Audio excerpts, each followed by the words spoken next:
Encore aujourd'hui. Eh bien, je ne sais pas pour vous, mais moi, si je comparais ce système financier à une voiture, c'est un peu abstrait, je sais. Mais je me demande, est-ce que je voudrais conduire cette voiture ? La direction réagit lentement, les freins ne fonctionnent pas très bien et le tout n'a pas de marche arrière. Mais maintenant, la question, c'est comment pouvons-nous vivre avec ce système ? Comment pouvons-nous placer notre argent pour avoir du succès ? Eh bien, pour ce faire, il faut avoir des connaissances, connaître les liens, et c'est ce que nous allons faire, ce que nous allons apprendre au cours de la prochaine heure dans ce Invest Talk. Si vous avez des questions urgentes, allez-y, participez grâce à notre chat, soyez brefs, soyez concrets dans vos questions et nous y répondrons au cours de cette heure que nous avons ensemble. Nous n'allons pas vous donner de recommandations concrètes de placement, et ce, pour des questions de régulation. Le plus important, c'est d'avoir justement ces connaissances. Avant de passer au Invest Talk, j'aimerais vous présenter les deux chefs qui nous ont rejoints au studio ce soir. Il s'agit du CEO de la Baloise, Jörg Ritz, et Clemens Markstein, le nouveau président du conseil d'administration de la Banque Baloise SA. Bonsoir, messieurs. Bonsoir, Dany. La Banque Baloise se voit comme une banque qui a des services financiers pour les privés et pour les entreprises. Quels avantages ? Lorsqu'on veut financer un bien immobilier, on ne regarde pas que les placements et les critères de financement en tant que tels, donc les conditions générales, mais on se pose la question de savoir est-ce que je peux prélever de l'argent de mon deuxième pilier ?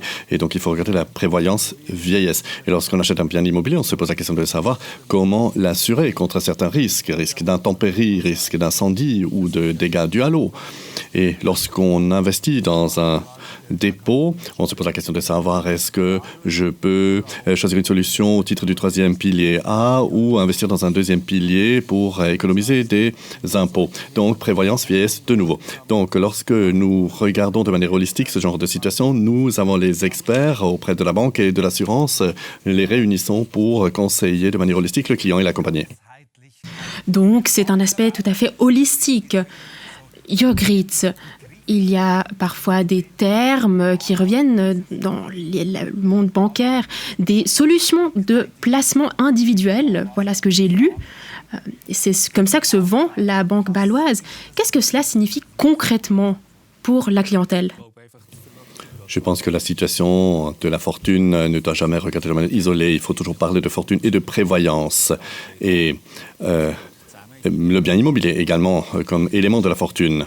Ce qui est important également, c'est que lorsque je regarde les journaux financiers, on recommande tout le temps des produits. Je pense que ce n'est pas la bonne marche à suivre. Ce qui est important, c'est notre devise de dire que chaque client a sa propre stratégie d'investissement individuelle qui doit lui convenir. Parce que la sensibilité par rapport au risque, la durée des investissements, cela varie d'un client à l'autre et il faut que cela corresponde aussi à toutes les valeurs du client. Il y a à peu près 1 an, le taux directeur a été adapté, la phase des taux négatifs s'est arrêtée. Je dirais que c'est une nouvelle réjouissante. Des taux d'intérêt sont payés. Donc, pendant 2 mois, les taux étaient négatifs jusqu'en novembre 2022, ou plutôt en septembre 2022, cette phase a pris fin. Donc, nous payons évidemment de nouveau des taux d'intérêt sur tous les types de comptes. Ce qui est important, que nous avons certains produits où nous avons un positionnement très agressif au niveau des taux, placement à terme fixe, obligations de caisse. Là, nous avons les taux les plus élevés. Merci beaucoup, Jörg Ritz et Clemens Markstein, d'avoir participé ce soir. Maintenant, j'ai le plaisir de vous présenter les 2 experts qui vont nous rejoindre dans quelques instants. Il s'agit d'une part de Thomas Straubhaar, professeur d'économie et suisse de l'étranger, qui nous rejoint de Hambourg, et de Holton, nous avons Rainer Wies, responsable des placements et du commerce à la Baloise.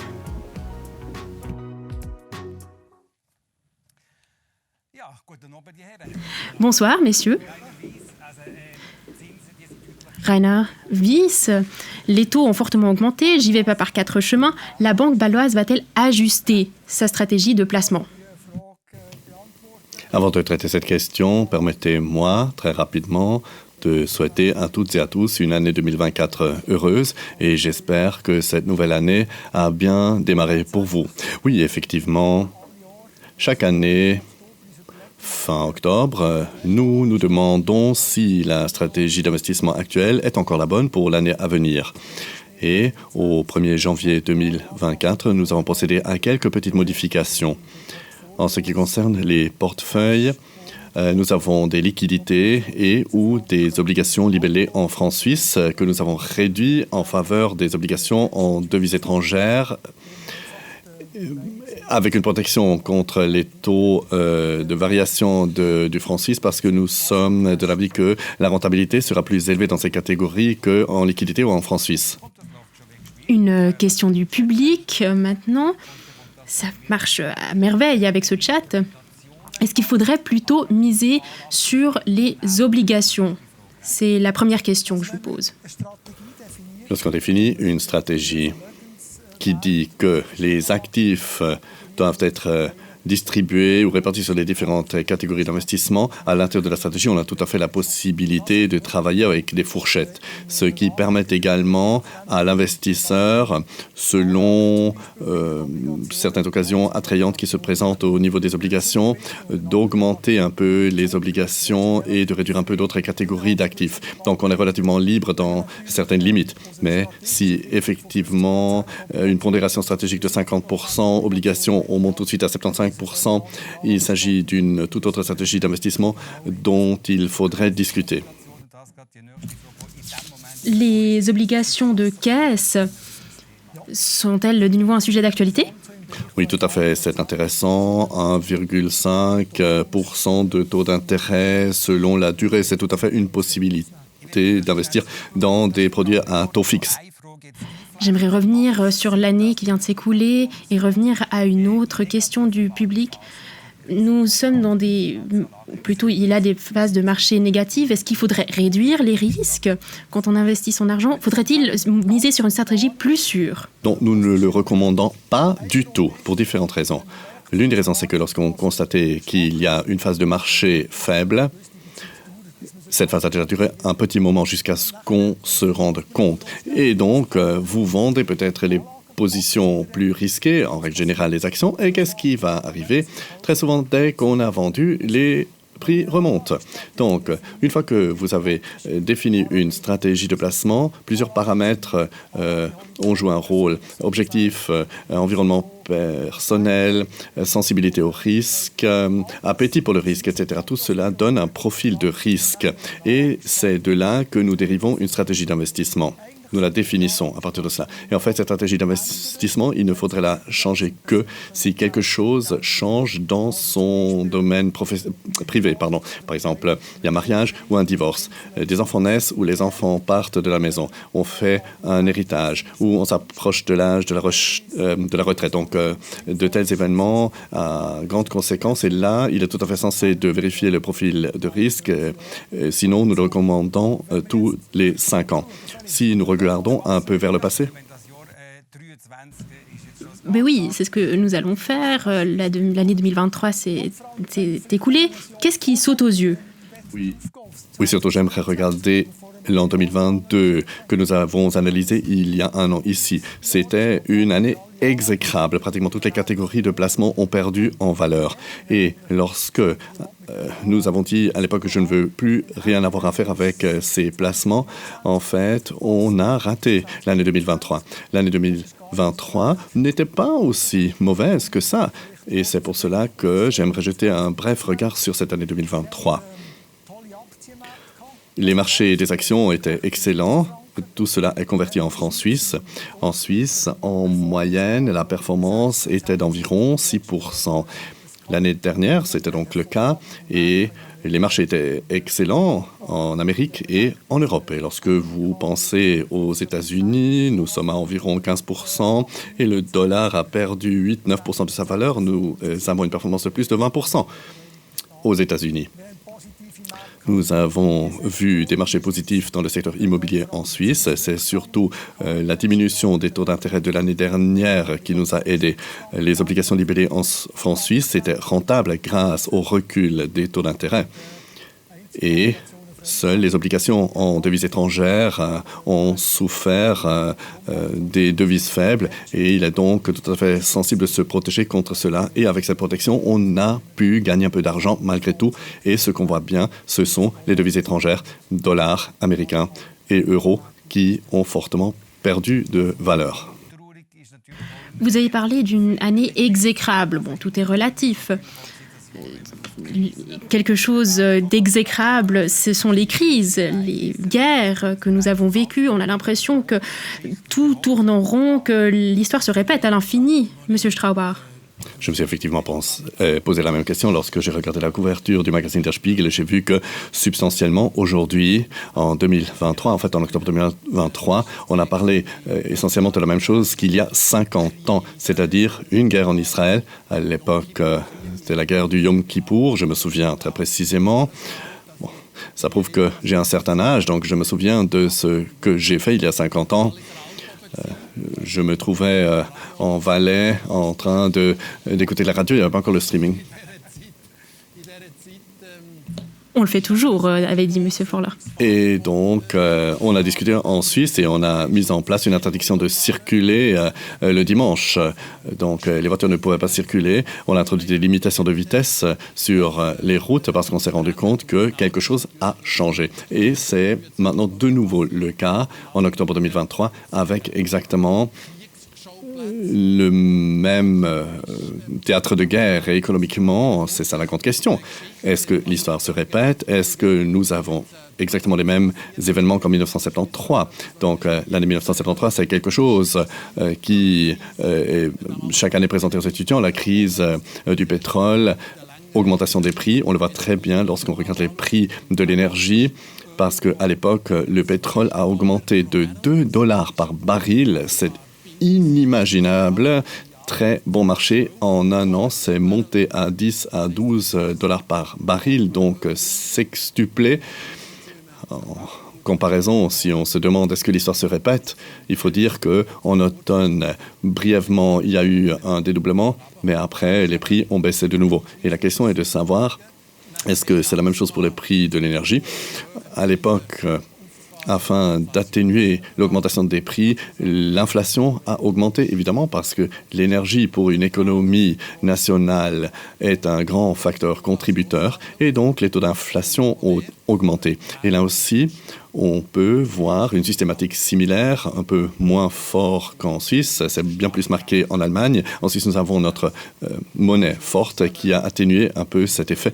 Et au niveau du PIB, les taux de croissance, il y a une récession à l'époque. Maintenant, la question de savoir, est-ce que cela se répète? Avons-nous de nouveau une phase de stagflation avec des prix qui augmentent et, en fait, une stagnation au niveau de la croissance? Oui, vous avez parlé de cette systématique. Et la différence entre les années 70 et aujourd'hui, est-ce qu'il y a de bonnes nouvelles, en fait, dans toute cette horreur? Oui, Dieu merci, cela existe. Parce que l'être humain sait s'adapter. Dès que quelque chose est plus cher, quand les coûts augmentent, les gens essaient de trouver des solutions meilleur marché. À l'époque, cela a très bien réussi, maintenant en rétrospective historique, parce que tout d'un coup, les moteurs des voitures ont été rendus plus petits, on a commencé à économiser de l'énergie, on a isolé les bâtiments, on a commencé à faire du recyclage, on a essayé de trouver de nouvelles sources énergétiques. Et je pense que c'est exactement cela qu'on peut faire maintenant aussi, et c'est une bonne chose pour toutes ces personnes qui se demandent où ils et elles peuvent encore placer de l'argent, c'est qu'il y a de nouvelles idées pour réduire les coûts. Les prix de l'énergie, on en parle beaucoup. Et beaucoup de personnes se font du souci à ce propos. Comment ces prix vont-ils évoluer? À quoi peut-on s'attendre? Cela dépendra très fortement de l'évolution au Moyen-Orient, en Israël. Mais je pense que nous avons beaucoup d'indications qui tendent vers une normalisation, c'est-à-dire que le gaz et le pétrole, de toute façon, sont sous pression parce que la demande devrait baisser, parce qu'il y a des exigences par rapport aux émissions de CO2 qui font que nous consommons de moins en moins de gaz et d'essence. Et il y a des impôts indirects qui grèvent le pétrole et le gaz pour diriger les gens vers d'autres formes et sources d'énergie. C'est pour cela que, selon moi, nous allons assister à une normalisation peu à peu. Donc la politique devra intervenir et agir. J'ai failli dire au contraire. Je dirais, si nous pouvons apprendre quelque chose du passé, c'est que moins d'intervention politique, en principe, aide plus vite afin de mettre en marche certains processus pour obtenir un changement des êtres humains. Mais dès que la politique intervient, très rapidement, il y a toute une série de conséquences après. Souvent, des gens, de toute façon, aimeraient faire quelque chose et en plus, il y a de l'argent public. Alors pourquoi financer cela jusqu'à des incitations négatives? Oui, j'en ai parlé puisque vous aviez parlé d'impôts et donc la politique n'est pas loin. Tout à fait, mais là j'aimerais me mettre en garde. Donc il ne faut pas, le bien peut être le plus peut être l'ennemi du bien. Donc on peut apprendre de l'histoire, on peut analyser un petit peu ce qui viendra. Est-ce qu'on peut vraiment faire ça? Oui, je pense que, de mon point de vue, ce qui est important de dire que l'histoire ne se répète pas, ne se répétera pas. Je pense que c'est une erreur de croire que l'histoire se répète. Marx déjà le pensait et il s'est trompé. Il n'y a pas de déterminisme, c'est-à-dire il n'y a pas de processus historique qui se répète. Mais ce que l'on peut faire, c'est apprendre de l'histoire. On peut reconnaître certains événements, par exemple, que signifie l'augmentation des taux d'intérêt pour la conjoncture, pour des décisions de placement. Ça, c'est quelque chose qu'on peut en dériver. Et concrètement, pour 2024, que pourrait-on apprendre de l'histoire? Je pense qu'il faut commencer au niveau des taux d'intérêt. C'est certainement un sujet qui nous concernera toutes et tous en 2024. Et donc, la question de savoir est-ce qu'on a déjà atteint le maximum des taux d'intérêt, je dirais plutôt que oui, que non. Et donc, on peut en déduire toute une série d'effets. J'aimerais peut-être revenir sur la question de tout à l'heure, évolution potentielle des prix. Maintenant, nous avons évidemment une situation dans laquelle, qui ne concerne pas le gaz, parce qu'il y a des gazoducs, mais le pétrole est toujours et encore transporté par voie maritime. Et maintenant, nous avons une situation dans la mer Rouge où ces navires sont attaqués et nous avons déjà quelques conséquences, c'est-à-dire qu'il faut faire d'énormes détours pour arriver à destination, ce qui renchérit premièrement, évidemment, la marchandise. Et de ce point de vue-là, il se pourrait tout à fait que non seulement les prix de l'énergie resteront élevés pendant un certain temps, surtout ici à l'intérieur, mais vu que les transports sont plus longs, l'inflation aussi peut-être restera élevée pendant un peu plus longtemps que ce que nous avions escompté. Nous sommes partis du principe que l'inflation va diminuer constamment, mais de tels événements, tels que nous les voyons maintenant en mer Rouge, évidemment, vont dans le sens opposé. Maintenant, quelque chose par rapport à l'histoire. Lorsque j'ai regardé les deux couvertures du magazine Der Spiegel, je me suis senti mal, parce que la misère... Nous n'avons pas réussi, la politique n'a pas réussi, les partis politiques n'ont pas réussi en 50 ans à se mettre autour d'une table pour essayer de trouver une solution. Au contraire même, dit le modérateur. Oui, tout à fait. Et entre Israël et Égypte, cela a fonctionné plus ou moins. Mais avec le reste, cela ne fonctionne toujours pas. Et je me demande vraiment, que faut-il encore comme souffrance pour trouver des solutions ?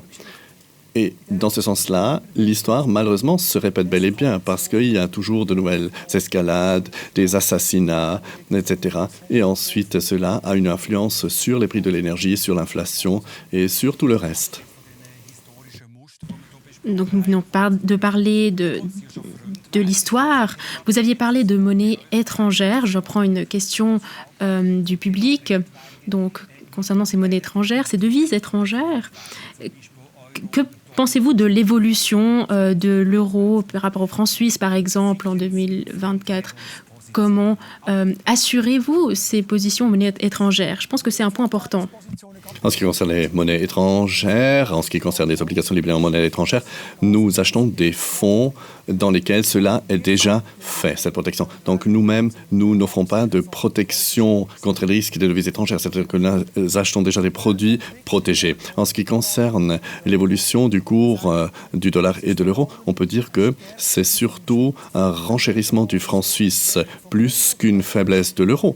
Parce que l'euro, par rapport aux autres monnaies, est resté relativement stable, peut-être à l'exception des 3 dernières semaines de 2023. Il était fort par rapport au dollar, mais également par rapport à d'autres monnaies. Nous partons du principe que maintenant, cette faiblesse du dollar et de l'euro par rapport au franc suisse, en fait, ça relève majoritairement du passé. Je ne pense pas que le franc suisse augmente encore très fortement par rapport aux autres monnaies. Parce que sinon, je pourrais bien imaginer que la Banque nationale suisse intervienne. En 2023, elle a vendu des monnaies étrangères, mais cela pourra changer et la BNS pourrait décider d'en acheter de nouveau, surtout si nous vions vers les 90 centimes. Je suis tout à fait d'accord avec cette analyse, dit M. Straubhaar. Mais je pense qu'il est très difficile d'avoir des pronostics ou de tabler sur des évolutions concernant les monnaies étrangères. Les taux de change sont très complexes parce qu'il y a tant de facteurs différents qui entrent en ligne de compte. Et donc, il n'y a pas de modèle macroéconomique qui peut vous aider, qui peut vous dire quel facteur sera plus dominant par rapport à un autre. Parce qu'il peut y avoir une guerre d'un moment à l'autre et d'un jour à l'autre, les choses peuvent changer. Nous l'avons vu dans les données que M. Wyss nous a montré que le taux de change a eu une influence négative sur ces décisions de placement. Comme je l'ai dit, d'un jour à l'autre, vous pouvez avoir un taux de change qui fait que vous perdez une grande partie de vos fonds placés ou une certaine partie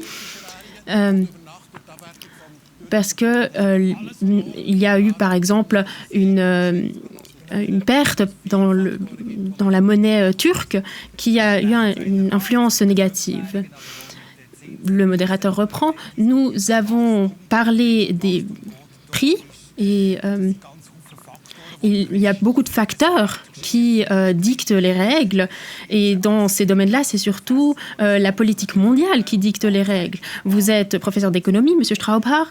Vous analysez les situations dans leur entièreté.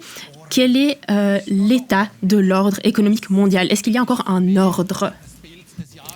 Pour moi, c'est ça l'image symbolique de l'année 2023. Lorsque vous regardez ce que 5 hommes d'un certain âge qui se rencontrent d'un sommet mondial de ce qu'on appelle les États BRICS, c'est un acronyme pour le Brésil, la Russie, l'Inde, la Chine et l'Afrique du Sud. Il s'agit d'environ de la moitié de la population mondiale. Et ces États-là, à juste titre, ont dit ce que nous avons vécu entre la fin de la Deuxième Guerre mondiale et peut-être 2020, c'était une économie mondiale libéralisée, marquée par l'Occident et les États-Unis, et qui a été octroyée au reste du monde. Et maintenant, pour la moitié de la population mondiale, ils sont réunis dans ces 5 pays. Et c'est surtout sur la direction chinoise que ces pays ont dit, nous voulons participer aux discussions, peut-être même obtenir une position dominante économiquement. Et leur problème, c'est que, en fait, au niveau macroéconomique, ces pays BRICS n'ont rien en commun, sauf un facteur, c'est leur refus du modèle libéral occidental social. Il y a d'autres États qui ont rejoint les BRICS. Les BRICS ont été créés il y a 18 ans. Donc aujourd'hui, d'autres États les ont rejoints. Est-ce que c'est une alliance contre l'Occident? C'est l'objectif, mais les élections au Brésil qui ont montré qu'il y a déjà les premiers problèmes, c'est-à-dire il y a des pays comme l'Argentine également qui maintenant ont un gouvernement très à droite, pour être prudent dans mes propos. Donc un président qui dit nous allons sortir de ce groupement dominé par la Chine ou de ces idées dominées par la Chine par rapport à un nouvel ordre économique mondial. Et donc de ce point de vue-là, oui, c'est ça l'objectif, mais encore une fois, ces pays substantiellement ont un stade de développement similaire, de sorte que dans la plupart des cas, économiquement, ils sont plus concurrents qu'un complément les uns par rapport aux autres. Et donc, en fait, ce n'est que le refus de l'ancien système, donc américain, libéral et européen. Donc, ce refus-là, les unis, on le voit très bien, les dernières images provenant de Chine nous effraient parce que tout d'un coup, la Russie et la Chine essayent de créer une alliance où il s'agit uniquement de faire en sorte de voir jusqu'où pouvons-nous aller de manière assez agressive pour défier l'Occident. Et au niveau économique, cela a de très grands effets. Par exemple, pour le Taïwan, semi-conducteur, c'est le plus grand producteur de semi-conducteurs du monde, Taïwan. Et vous avez besoin de semi-conducteurs, par exemple, dans la clé de votre voiture pour pouvoir déverrouiller votre voiture. Et pour l'économie mondiale et l'ordre économique mondial, ce n'est évidemment pas positif du tout. Il y aura des élections à Taïwan, mais il y aura aussi des élections aux États-Unis en novembre. Quelles seront les conséquences, à votre avis? Je pense que ce que l'on peut affirmer, mais je ne sais pas du tout si Trump ou Biden sera élu. Et dans ce sens-là, est-ce qu'un grand pays comme les États-Unis, à la fin, sera dirigé par des personnes qui ont atteint un âge où, dans chaque autre pays, dans chaque autre fonction, ces personnes seraient déjà à la retraite. Donc, ce n'est pas quelque chose de très rassurant, ce que je dis. Mais peu importe quel sera le résultat, d'un point de vue suisse et européen, ce qui est très important, c'est que cette politique America First ne changera pas fondamentalement. Que ce soit Donald Trump, il serait moins diplomatique et plus agressif. Joe Biden sera peut-être un peu plus gentil dans ses formulations, mais il est tout à fait clair que les États-Unis vont s'éloigner de l'Europe au niveau des intérêts, également au niveau de l'OTAN, et l'Europe doit payer. Et pour la Suisse et l'Europe, cela signifie que nous allons devoir assurer notre propre sécurité et dépenser bien plus d'argent que jusqu'à présent. Je pense que c'est un sujet très important lorsqu'on regarde ces 5 personnes. Donc, peut-être que militairement, ils vont commencer à s'allier contre l'Occident. Et là, nous devons être très vigilants parce qu'il serait catastrophique, un signal catastrophique si le soutien américain militaire n'existerait plus ou plus à la même hauteur. Et nous voyons tout d'un coup qu'en fait, l'Ukraine a besoin d'armes et l'Occident hésite à leur fournir. L'Ukraine, ce n'est pas loin d'ici et nous devons absolument avoir comme objectif d'empêcher la Russie de s'approcher encore plus de l'Europe occidentale. Et nous voyons en Allemagne, il y a 2 jours, l'Allemagne a décidé de vendre des avions de chasse de type Eurofighter à l'Arabie Saoudite. Donc là aussi, il y a une certaine concentration de pouvoir. L'Arabie Saoudite, c'est le 5e ou 6e acheteur d'armement. Donc il y a des déplacements très importants. Et les producteurs d'armes et d'armements avaient un intérêt pendant très longtemps de livrer ces armes aussi dans des pays autocratiques et nous nous rendons compte que cela pose de plus en plus de problèmes et les armes pourraient se retourner contre nous un jour. Mais la conclusion inversée est correcte aussi. Donc, si on ne regarde pas que les menaces qui existent bel et bien, cela signifie que le sujet de la sécurité, même d'un point économique, prendra de l'importance où concrètement la quantité d'investissement et d'innovation requiert plus d'argent privé aussi et nous voyons qu'en Suisse aussi un certain nombre de développements très positifs. Par exemple la cybersécurité, donc la sécurité sur Internet, dans le cloud, que vous puissiez allumer l'ordinateur le matin, cela ne va pas vraiment de soi parce que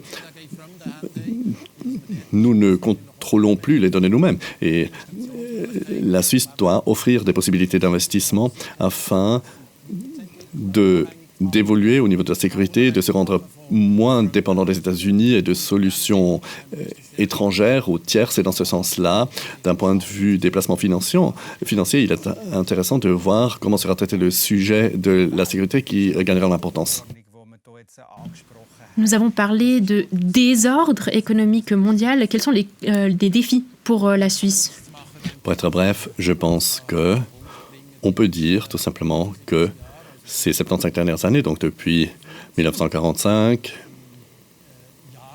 nous avons vécu des années pendant lesquelles l'ordre économique mondial était paradisiaque pour la Suisse, parce qu'il s'agissait d'une situation dans laquelle, en fait, il y a eu la mondialisation, le libéralisme économique, cela dominait. Et pour la Suisse, ça a très bien fonctionné, parce que la Suisse avait la force d'innovation à su mettre sur le marché de nouveaux produits avec des nouvelles idées qu'on pouvait ensuite commercialiser au niveau mondial et qui a fait que la Suisse, dans de très très nombreux domaines, la Suisse compte des entreprises avec des positions de leader sur le marché mondial. Et pour cela, il faut un système international de règles qui est accepté plus ou moins par tous. Et ces 70 dernières années, sous la direction des États-Unis, au sein de l'Organisation mondiale du commerce par exemple, cela a réussi. Chaque pays avait une voix et a pu influencer des événements. Et maintenant, avec ces 5 hommes, avec ce désordre, comme je l'appellerais, il est clair que ça ne sera plus le pouvoir du droit, mais le pouvoir ou la force de celui qui est le plus fort. Donc, pour la Suisse, cela va être plus difficile à exporter. Il faudra s'assurer, quand on fait de l'exportation, cela signifie qu'à l'avenir, il sera plus difficile d'exporter ces biens au niveau mondial comme c'était le cas dans le passé. Pour moi, en tant qu'investisseur privé, quelles sont les conséquences? Ce sera un processus graduel parce qu'en ce moment, nous pouvons encore assez bien établir des pronostics quant à la croissance économique des différents pays. La tendance pointe vers un affaiblissement en 2024 et en ce qui concerne les investisseurs, c'est toujours la même chose. Donc, en 2024 aussi et à l'avenir, on ne pourra pas se passer des actions parce que il est clair que les favoris changent, mais l'action, c'est le véhicule d'investissement dont nous avons besoin pour profiter de ces développements. Ou alors le Bitcoin. On a une question du public à ce sujet. On a beaucoup parlé du Bitcoin. Quelles sont les recommandations de la Baloise à ce propos? Nous n'avons pas de placement en Bitcoin dans notre offre. Donc, de ce point de vue-là, nous n'émettons pas de recommandations par rapport à cela. Ce qui est important en lien avec ce sujet, c'est la décision de l'autorité de surveillance américaine qui est attendue pour aujourd'hui. C'est-à-dire que cette autorité éventuellement accepte une construction avec le Bitcoin comme sous-jacent et si cela était autorisé, cela ferait augmenter la demande de Bitcoin. Mais il y a aussi la contrepartie, la conclusion inverse. C'est-à-dire que si cette autorité de surveillance dit non, je ne suis pas sûr ce qui va arriver à long terme au Bitcoin. Mais si cette autorité de surveillance disait oui, eh bien, le Bitcoin ferait partie du système traditionnel des finances. Mais cela est déjà partiellement le cas. Oui, et c'était aussi la critique des fondateurs de Bitcoin qui ont dit mais c'est ce que nous ne voulions pas. Nous ne voulions pas devenir partie de l'ancien système, mais être quelque chose de nouveau qui ne peut pas être contrôlé et réglementé par l'État. Et je pense que c'est une question qui a souvent été posée ces dernières années, l'évolution Bitcoin, parce que c'est extrêmement intéressant de savoir, de voir ces flambées de prix. Et vous aviez toujours dit qu'on pourrait tout à fait aller au casino. C'est toujours mon avis, mais cela ne s'oppose pas au fait qu'il y a des personnes qui ont envie d'assumer ces risques. Il y a des gens qui aiment bien aller au casino, ils gagnent même de l'argent en allant au casino. Il y en a ceux qui disent « Ah, c'est excellent, jouer un peu au casino, mais quelqu'un doit bien payer le prix pour cela. » Et ici, c'est toujours celui qui vend et qui obtient un prix élevé. Il est content, mais celui qui achète connaîtra la valeur de son investissement que lorsque lui-même, un jour, il trouve un acheteur. Et tant que ce système boule de neige fonctionne, très bien. La question de savoir qu'est-ce qui va se passer lorsque ça va s'écrouler, quel sera alors l'avenir du Bitcoin. Et donc, de ce point de vue-là, on peut le faire si on aime bien assumer des risques, mais il faudrait laisser de côté, surtout si vous avez un certain âge comme moi, et vous vous dites, c'est peut-être de l'argent dont on a besoin. Donc, il faut peut-être liquider ce placement parce qu'on a besoin de cet argent pour financer sa consommation quand on est à la retraite. Et donc, ces fluctuations du prix du Bitcoin, ce n'est pas un bon instrument de placement parce que quand vous avez atteint l'âge de la retraite, vous avez besoin de sécurité de planification pour savoir comment financer quels besoins. Alors, nous avons parlé du Bitcoin maintenant, mais le plus important pour placer son argent, c'est de bien comprendre les marchés et l'économie. C'est absolument essentiel. D'où vient la croissance? Je pense que c'est la question centrale des années à venir. Et j'aimerais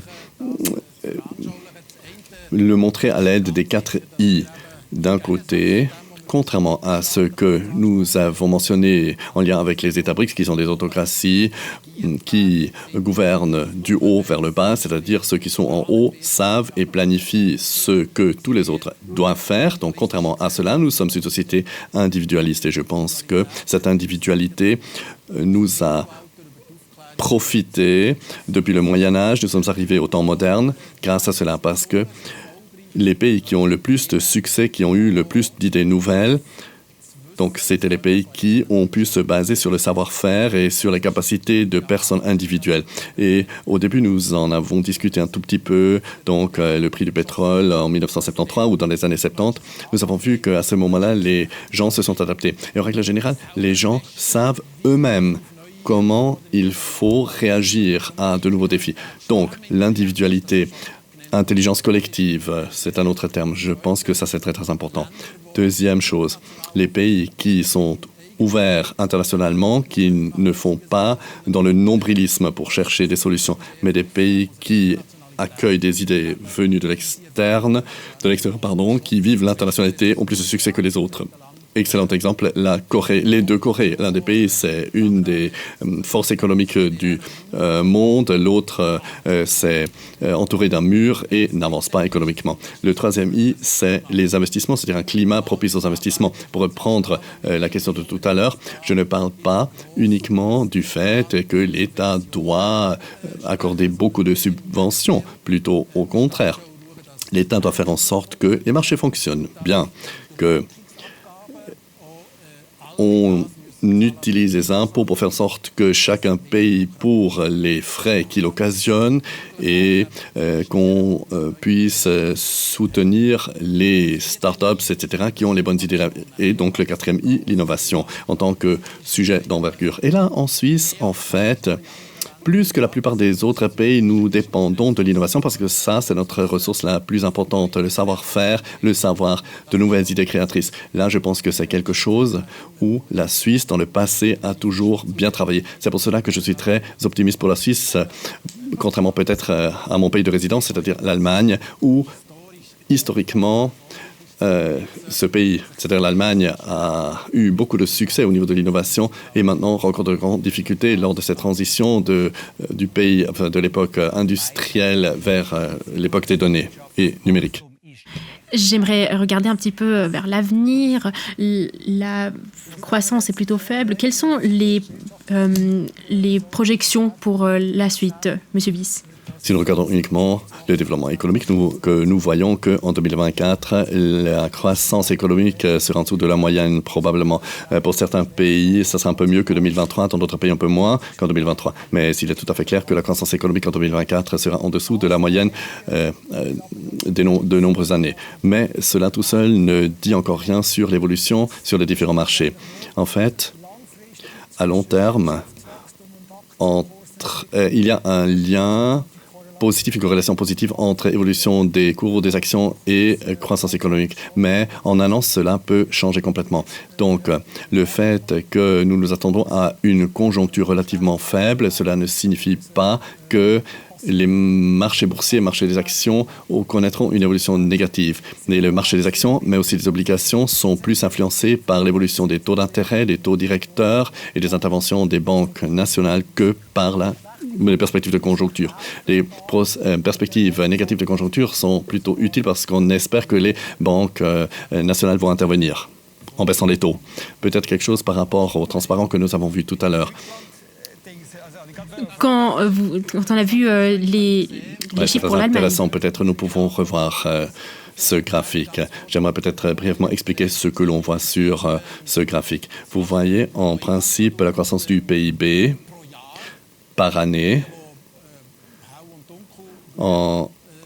donc en vert clair et vert foncé, c'était 2023 et 2024. Et après, vous voyez une ligne horizontale orange. C'est la moyenne des 10 dernières années, c'est-à-dire 2010 à 2019, donc de la dernière décennie. Et c'est quelque chose où on pourrait dire, donc, c'est une décennie normale. Il y a eu des hauts et des bas avec la crise en Grèce, la crise euro, avec les taux d'intérêt négatifs, mais c'est quelque chose qui a existé dans chaque décennie. Donc, c'est quelque chose où on pourrait se dire, c'est un peu la tendance de ces 10 dernières années, de cette décennie-là. C'est une évolution normale entre 2010 et 2019. Et maintenant, ce qu'on voit très bien ici, la Chine et l'Allemagne. Et peut-être les États-Unis comme contre-exemple. Prenons la Chine. C'est le troisième graphique de gauche et l'Allemagne, là où c'est marqué DEU.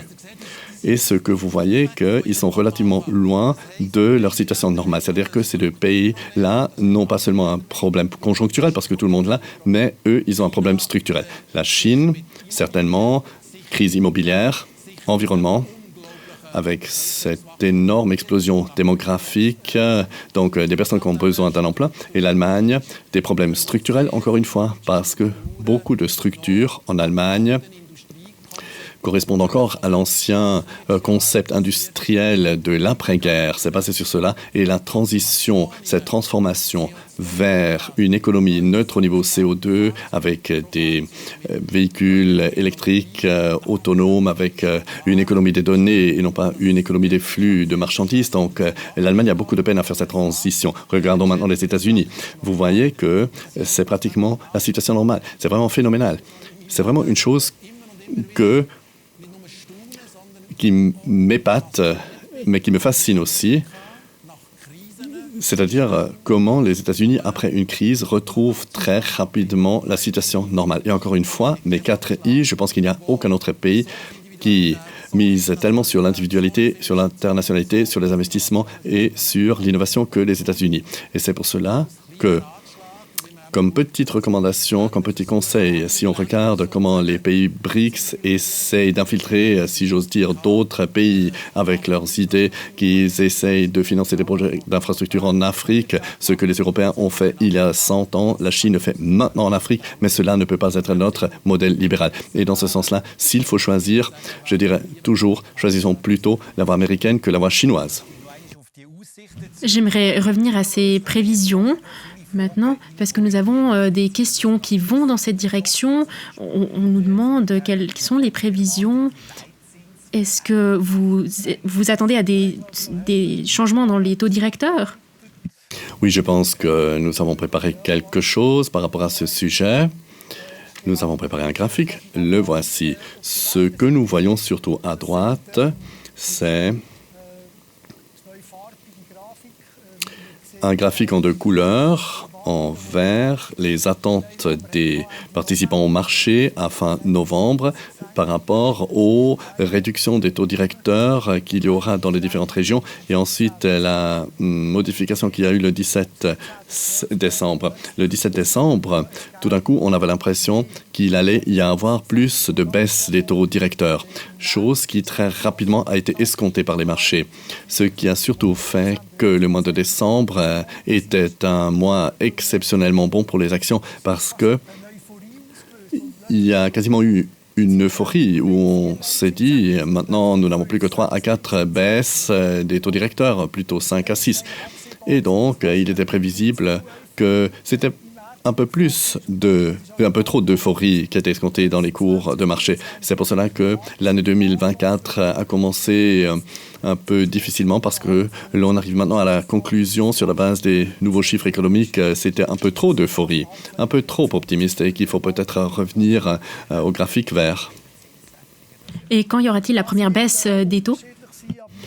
Cela va varier, mais nous partons du principe que il n'y aura pas de baisse des taux d'intérêt avant la fin de la première moitié de l'année.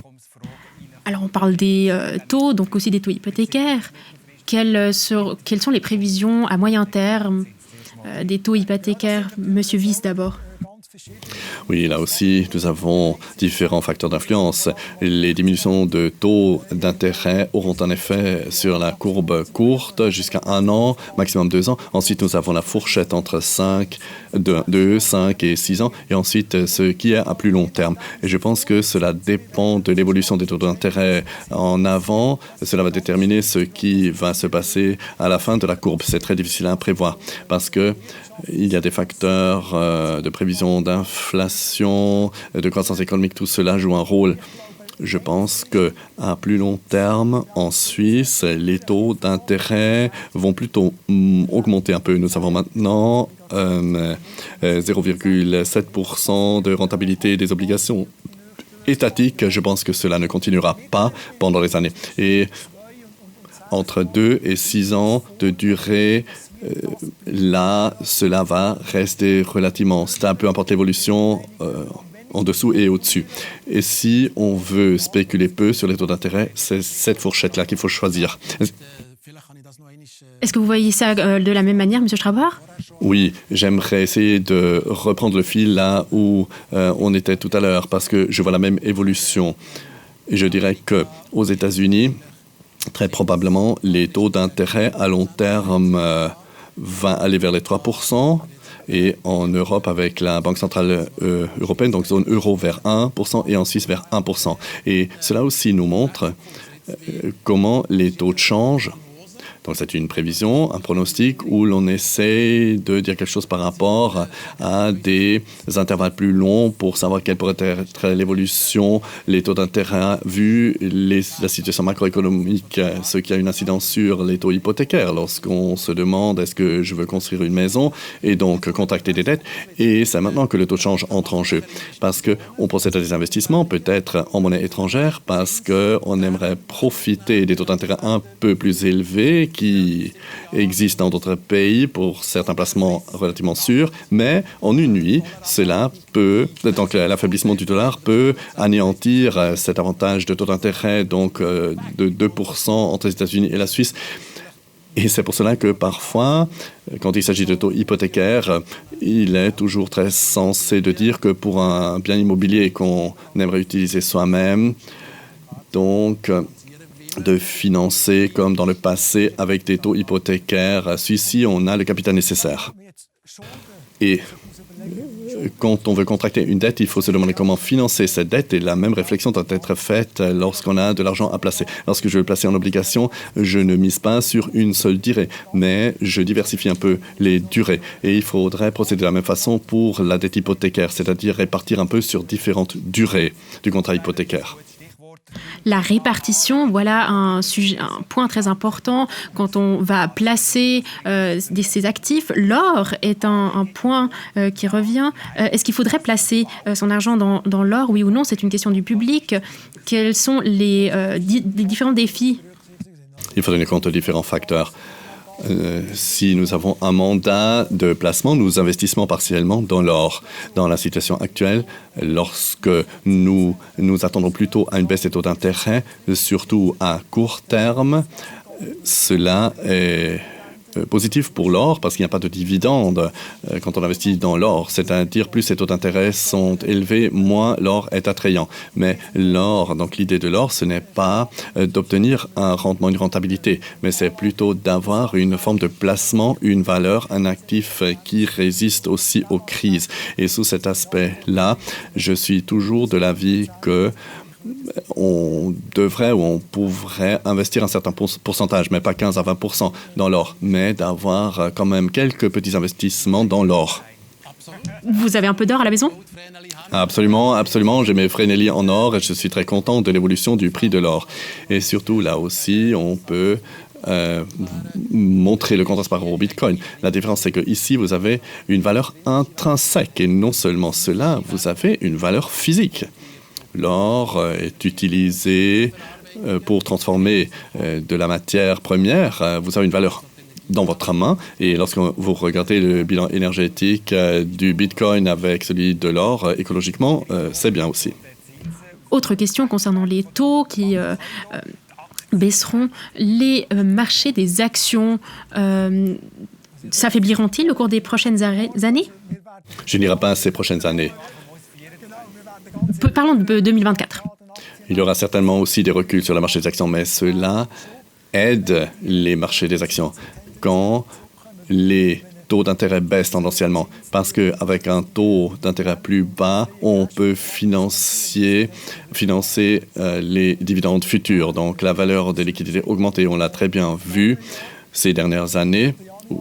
En 2023, le mois de janvier était très, très bon et ensuite les taux directeurs ont augmenté pas par pas, ce qui a exercé immédiatement une influence sur le marché des actions. Et dès le moment où nous avions l'impression que nous avions atteint le sommet, à partir de maintenant, les taux directeurs ne peuvent que baisser. À partir de ce moment-là, les prix des actions et des obligations ont réagi de manière positive. Ça aussi, c'est un phénomène que nous constatons. C'est que les prix des obligations et des actions en ce moment sont fortement corrélés. C'est-à-dire que l'effet de diversification que nous avons eu pendant très longtemps, en ce moment, ne joue pas tellement. Et ce qui est particulier aussi, nous l'avons vu en 2022 et partiellement aussi en 2023, c'est-à-dire que le cours des obligations sont plus volatiles que les prix des actions. Et pour reprendre cela, l'histoire peut nous enseigner quelque chose. Qu'est-ce qui est différent aujourd'hui qu'il y a 50 ans? C'est-à-dire que il y a 50 ans, le taux de chômage en Suisse a explosé. Des centaines de milliers de personnes, on ne comprend même plus, nous ne savons plus ce que ça représente, des centaines de milliers d'emplois perdus. Et le taux de chômage a été partiellement exporté en accueillant moins de saisonniers et de travailleurs étrangers, c'est-à-dire qu'on n'a plus fait rentrer ou laissé rentrer en Suisse. Cette fois, c'est tout à fait différent. Hier, on nous a dit que nous avons les meilleurs chiffres sur le marché du travail depuis longtemps. Cela nous montre que les attentes par rapport à la croissance, qui joue un rôle très important pour l'évolution des cours des actions en Suisse et dans d'autres pays européens, peut-être pas, en Allemagne, sont très positives. C'est-à-dire que la bonne nouvelle qu'on peut déduire des années 70, 1973, lorsqu'on a réagi par de nouvelles inventions à l'augmentation des prix des matières premières, on peut s'y attendre aussi, et je continue à être, et évidemment je suis tout à fait d'accord avec vous, c'est-à-dire qu'il y aura des revers, des reculs, mais la situation macroéconomique pour la deuxième partie des années 2020 est bien plus positive que ce qu'on pourrait croire sous l'impression des catastrophes et des guerres. Autre question du public, une question importante. Quelles branches pourront profiter? La sécurité? Oui, la sécurité, certainement. L'année dernière, aux États-Unis, c'est surtout les valeurs technologiques qui ont extrêmement profité. Donc, tous ces sujets-là. Et c'était aussi un peu une exagération du sujet de l'intelligence artificielle. Je pars du principe que c'est un sujet qui continuera à nous occuper en 2024 et au-delà. Parce que le sujet de l'intelligence artificielle, c'est quelque chose qui est vraiment commercialisable maintenant. Mais partout là où l'innovation est importante, par exemple, toujours pharmaceutique, cela peut paraître ennuyeux, mais nous avons bien vu Moderna, avec leur technologie, tout d'un coup, sont actifs dans le domaine de la recherche sur le cancer. Cela soutient évidemment le cours de l'action. Et nous avons tellement de défis et tellement d'entreprises qui sont confrontées aux défis de l'avenir et qui vont proposer de bonnes solutions. Ces entreprises-là seront très, très recherchées et demandées. L'infrastructure aussi. C'est très, très difficile de dire quelles sont les entreprises qui vont percer. Parfois, il y aura une bulle qui peut exploser. Je pense par exemple aux producteurs de panneaux solaires, une extrême euphorie. Les cours ont explosé grâce aux subventions étatiques. Les prix ont augmenté et après, la bulle a éclaté. Tout s'est écroulé. Et c'est quelque chose que nous verrons également à l'avenir. Mais les grandes sociétés stables qui sont innovatrices, on peut les mettre dans son dépôt de placement et on n'a même pas besoin de s'en soucier. Donc il y a des hauts et des bas. Quels sont les risques d'une grande récession en Europe ?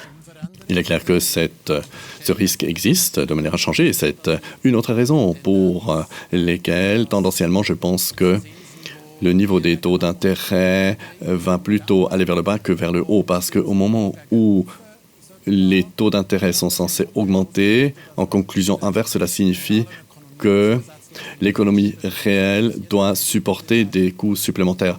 Donc, chaque crédit que vous voulez contracter sera plus cher et chaque investissement que vous voulez financer avec du capital étranger devient plus cher. C'est pour cela que je dirais que, de ce point de vue-là, il y a beaucoup de facteurs qui plaident contre une augmentation des taux d'intérêt.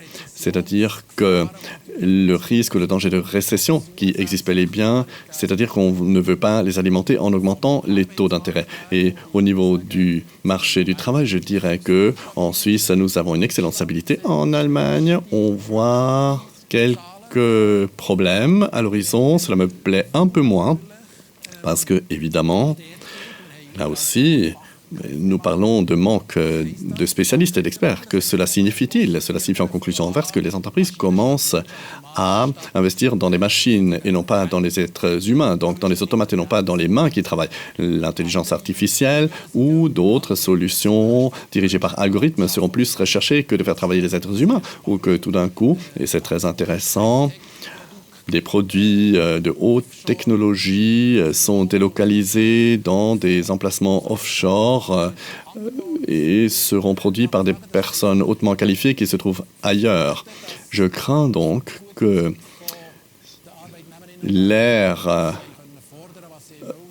l'époque pendant laquelle les travailleurs et les travailleuses pouvaient poser leurs revendications, que ça soit terminé parce que l'augmentation des coûts demande de trouver de nouvelles solutions et que le marché de l'emploi peut-être connaîtra une baisse ces prochaines semaines. Je n'aimerais pas l'exclure.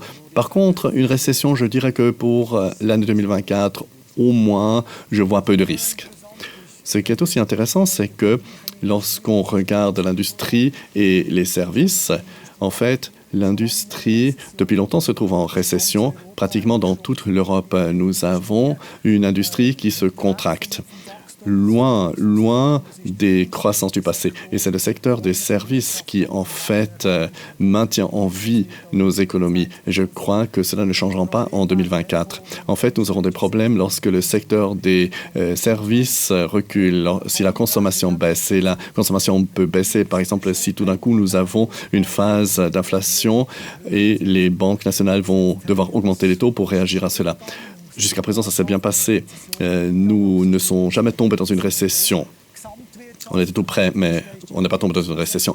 Mais l'industrie et les services, ensemble, ont réussi à éviter la récession. Mais c'est une construction fragile et il est tout à fait possible que nous ayons une récession. Je ne pense pas une récession grave, par contre, mais nous sommes tout à fait toujours un peu sur la bord de la récession. Et il faut aussi dire que si jamais il devait y avoir une récession légère, cela ne signifie pas que cela soit mauvais pour les cours des actions et les marchés d'actions. Ils peuvent avoir une vie propre.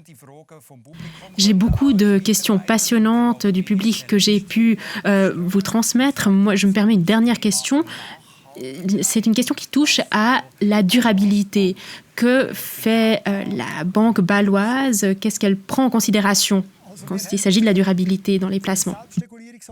En ce qui concerne les organisations d'autoréglementation, l'Association suisse des banquiers nous demande qu'à partir du 1er janvier 2024, nous posions la question à nos nouveaux clients s'ils veulent investir de manière durable. Prochaine échéance, ce sera le 1er janvier 2025. Jusque-là, tous nos clients existants, nous devons leur demander s'ils veulent investir de manière durable. Que cela signifie-t-il? Si un client chez nous dit « je veux investir de manière durable », le sujet de la durabilité est très important dans tout notre groupe. Cela ne date pas d'hier, mais depuis plusieurs années déjà. Nous essayons de définir une politique de placement qui tient compte de ces critères de durabilité. Pour nous, cela signifie que nous avons ce que nous appelons une politique d'investissement responsable générale assortie de certains critères.